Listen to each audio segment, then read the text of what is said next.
Hey guys, Wyatt Claypool here. There's a good issue floating around out there in Canadian politics right now that gives me the opportunity to talk about the issues of how politics works as well as the concept of political capital. Since I'm from Alberta, I naturally saw a lot of Albertan conservatives annoyed that they saw that federal Conservative Party leader Pierre Poilevre says he's not going to be touching equalization when he becomes prime minister. I know many of them are saying, well, it's so unfair. How could he not touch it? And I agree. Equalization is absolutely unfair.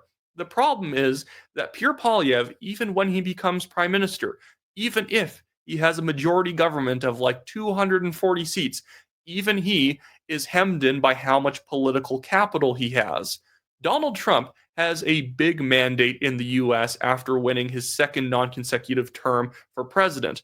But even he isn't going to be touching entitlement reform because there's so much energy, so much rhetoric that you have to put towards that issue to bring people on side to get anything done on it that it is going to operationally exhaust you in tackling other issues. That is the same thing that Polyev is having to deal with in Canada, looking forward to his future prime ministership. And he's probably going to be prime minister at this point. It's basically guaranteed, unless you believe Frank Graves and Ecos, who now think the liberals and conservatives are within 5 points of each other and the liberals are having a big surge. Frank Graves is a liberal hack. He obviously hates Pierre Poilievre personally, and I think that's what's motivating his terrible polling right now. But I digress. Poilievre wants to get things done like bail reform, or at least ending the liberals' bail reform, actually having real justice in this country again. He wants to reduce overall taxes, wants to get rid of the carbon tax. That's an easy one to do because so many people are against it at this point. Wants to do heavy regulation cuts, wants to get pipelines built. He wants to rebuild the military. He wants to do a lot of things. There's probably more than 24 major pieces of policy that the conservatives need to get done in 4 years. And while the parliamentary system in Canada allows you to move faster than the president usually can in the US, even Polyev, if he tried to tackle something like equalization, immediately all the media's attention, all of his time in terms of talking about policy and justifying his government's stances and agenda is going to be eaten up by talking about equalization. Because as much as we hate equalization, rightfully so here in Alberta, and now the Newfoundlanders are also growing to hate it really bad. I guarantee probably people in Saskatchewan and British Columbia don't care as much because they don't pay as much into it in terms of the net loss they have on their tax dollars when they give them to the federal government. That the problem is that I would rather wait until a second Polyev term when people are making median another $4,000 a year. People are better off. We have more social stability in the country. We've reduced immigration. We've made sure that temporary foreign workers and students aren't just hanging out after their visas expire. At that time, where people are better off, they're happier, that is when you can get the mandate to reform equalization. Because if more of the provinces have provinces because our top marginal income tax rate has fallen to just 25%, not 33%, our business tax rate has gone from 18 to 13 or 18 to 14, there will be way more bandwidth, way more political capital for Poilievre to spend on something like equalization. In fact, as Canadians are happier, the amount of price he has to pay in order to actually get equalization reform done is going to go down. Voters, depending on how they feel about an issue across the country, and sometimes it depends on the region, can kind of discount the amount that you actually have to push on an issue to get it done. Something like the carbon tax, something like reforming justice, like the bail, getting rid of same day automatic bail, that's going to cost Polyev. Let's say he has 100 points of political capital when he enters office for his first term. Those two things are going to cost him like 2 or 3 points in this theoretical world. Getting something done like major regulation reform, getting a pipeline built between Alberta and Eastern Canada, Energy East, that's going to take like 25 points because there's going to be a lot of political maneuvering, a lot of deal making, a lot of the use of Poilievre's bully pulpit, all coming to bear on making sure Francois Legault or whoever the Quebec premier is at that point is actually getting this deal done, is actually approving the pipeline, getting rid of a lot, like making better land deals with indigenous groups, indigenous tribal councils. that is going to take a lot of political capital from the Poilievre government to reform the way they work with indigenous groups to actually get pipelines built.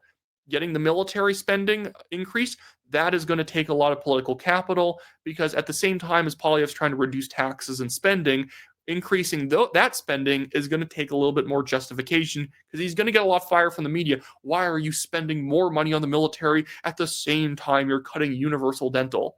That's another thing. Cutting a lot of the liberal programs is probably going to take 30 points of political capital because as much as these programs are useless, we don't need them at all. People don't like spending being cut naturally, even though polls show 62%, 63% of Canadians think we spend too much. When you start cutting, everyone starts becoming a critic. Well, why are you cutting that? Why aren't you cutting this? Every piece of spending that you cut is going to affect somebody. That doesn't mean we shouldn't cut.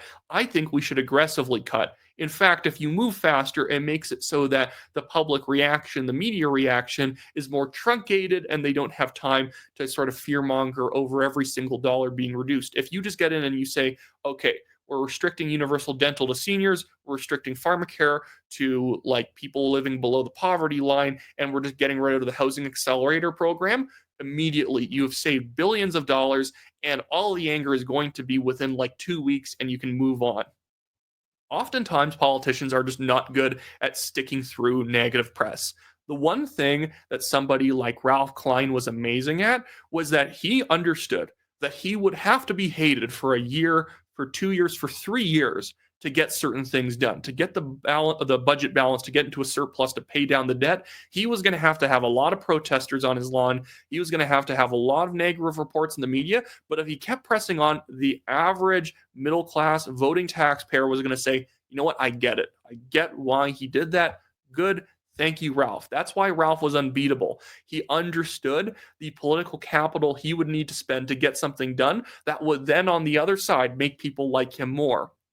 If you overspend your political capital, that's where I would say you become like Blaine Higgs. He was doing great things for the New Brunswick economy, probably was moving too fast or didn't have enough, I guess in this theoretical world, he didn't have enough pillows around the floor to cushion people's fall when he was cutting useless services and the fear mongering was going to hit him. He probably should have also cut taxes because then people would see the benefits right away to themselves and they would better understand the fiscal conservative program that Blaine Higgs was running. He ended up losing it. And I think it was because he did a really good job on public finance, but people were criticizing him for that, but he never made people's personal finances catch up at the same speed. So people looked at it like, look at this cruel man cutting the provincial budget while I'm not getting ahead. Probably should have done the same two things, those two things at the same time.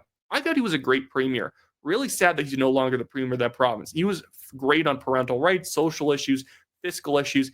Just should have cut the HST, should have cut income taxes a year before the election. You don't wait until the election to say that you'll do it if they reelect you. You got to do it beforehand.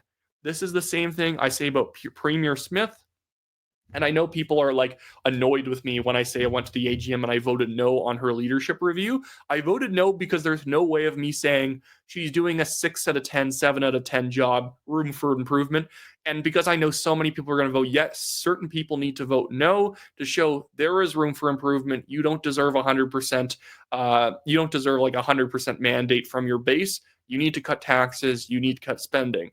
It's the problem for Smith right now in Alberta is I find that she's using a lot of her political capital to get big spending projects done, to spend on like building a train or building an arena or doing something like that.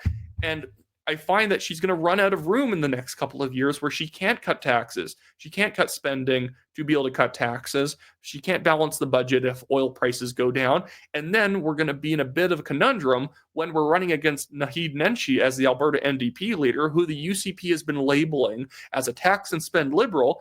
But on the other side, we look like hypocrites. We've been spending too much. We've not actually cut people's taxes. So how are we supposed to call Nenshi a tax and spend liberal when we're basically maintaining the same tax rates that the NDP had brought in back in 2015? You know what? It kind of looks bad. And so that's where Pierre Poilevre, I understand why in a first term, he wants to get a lot of these small and medium-sized issues dealt with that he can do a lot with, rather than tackle equalization right away, in which only certain people in Alberta really rank that as like one of their top 5 issues.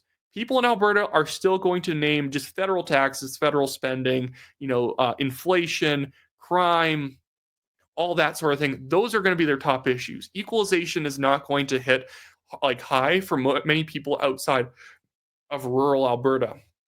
And so right now, if Poilievre entered government in my theoretical model where he has 100 points of political capital to spend, I would say equalization would cost him 75 of those points. It would basically be the thing he would be having to deal with for 2 years getting it done. And even then, there would probably be court challenges. Maybe the Supreme Court, packed with liberals, would say, no, equalization is actually the law of the land. It's actually charter, we are bound by the charter to equalize the provinces. And by the way, I really knocked the desk there. By the way, equalization isn't in theory bad. In the US, Arkansas tends to get more federal dollars per capita than somewhere like New York City or just New York in general or Texas.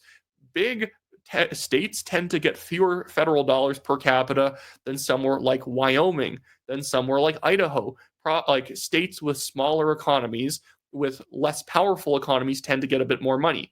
Equalization in Canada is terrible because the formula basically makes it so that provinces like Quebec, provinces like many of the Maritimes, except for Newfoundland, are all incentivized to be broke. They're incentivized not to grow their economies, to keep their taxes and regulations high, and they get more federal transfer payments if they do that. That's the main thing in equalization that needs to be changed. Equalization doesn't even need to necessarily go away, because I understand none of us never going to be able to actually pay for its own healthcare system unless the rest of Canada pitches in. Same thing in PEI. It's hard to justify having a higher social service spending in those provinces with low populations, with specifically older populations. I get it. It's just the current system is making it so that the populations keep getting older because younger people in PEI keep going elsewhere because the economy sucks, because the government makes it that way, because they get more money to make it that way. That's the real thing we need to reform. And I get it. It's unfair, but we might have to wait a little bit. We might have to build up our political capital and make the case for people on why equalization needs to go after we've made them better off first. But anyways, that should be it for me today, guys. Let me know your thoughts on how Poilievre should conduct himself in his first term. Remember to like this video, subscribe to the channel, and to all my Alberta viewers, my fellow Albertans, equalization sucks, but sadly we'll probably have to suck it up for at least 4 more years. At least we'll all be better off if Poilievre does the right things on federal policy first and then moves on to it. But anyways, see you guys later.